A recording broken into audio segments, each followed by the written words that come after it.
Friendly Force activity number 2 for grades 4th through 6. In this station, the main objective is to test several objects to see how many newtons of force is needed to move each one. You're going to be testing them on 3 different surfaces. You're going to be testing it on bubble wrap, on sandpaper, and wax paper. The 3 objects that you will be using. In the directions it says dictionary. We're going to have a set of index cards that says dictionary to be used as that. We're going to be using a wood block and a bottle of glue.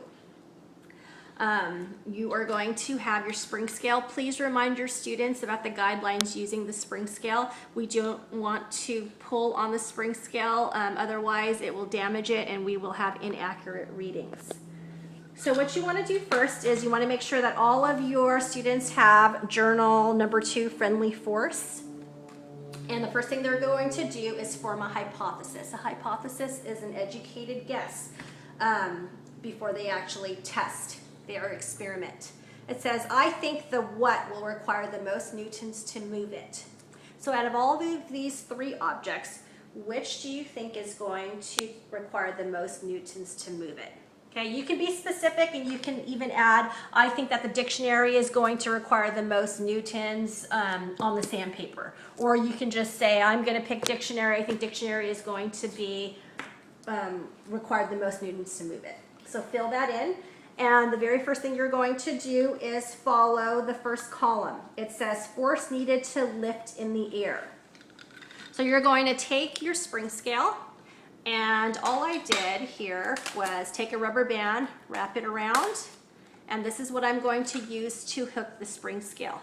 Carefully hook it on your spring scale. And you're going to record how many newtons of force is required to lift the dictionary in the air. You're going to write that down. So mine says about 1.3, it looks like. You're going to go ahead and take that off, and you're going to do the same thing for the wood block and for the glue. The second column you're going to follow, it says force needed to move it along the bubble wrap. Okay, this is going to be pretty tricky because it's going to shake the spring scale. So what you want to make sure is that your rubber bands are towards the top of the index cards or the dictionary. And what you're going to do is you're going to tape these down with Scotch tape. I'm going to go ahead and take that down there, here, and right there on your desk. And all you're going to do is take your spring scale and you are going to carefully drag it along the bubble wrap. Okay, and you want to do this slow, not so fast, and you're going to come up with a reading. You can do this several times and try to estimate where it would be about. You're going to do the same thing for the sandpaper and for the wax paper, and you're going to record it in your journal.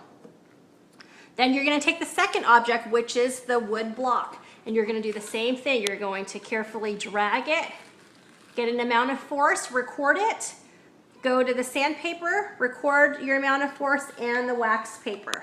Do the same with the last object, which is the glue bottle.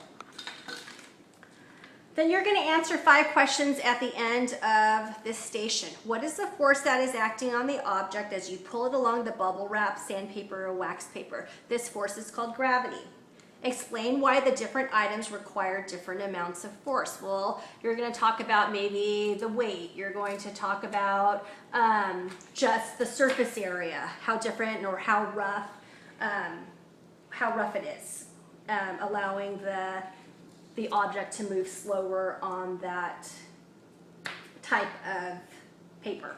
Number 3, are there any other substances you can put on the board that might require less force? Well, then they can brainstorm in their group and talk about what other objects that they can use on these boards, or not on these boards, but on these papers. My hypothesis was correct or incorrect. Circle your answer. And last, the blank required the most newtons to move it, and so they just go ahead and write down their answer.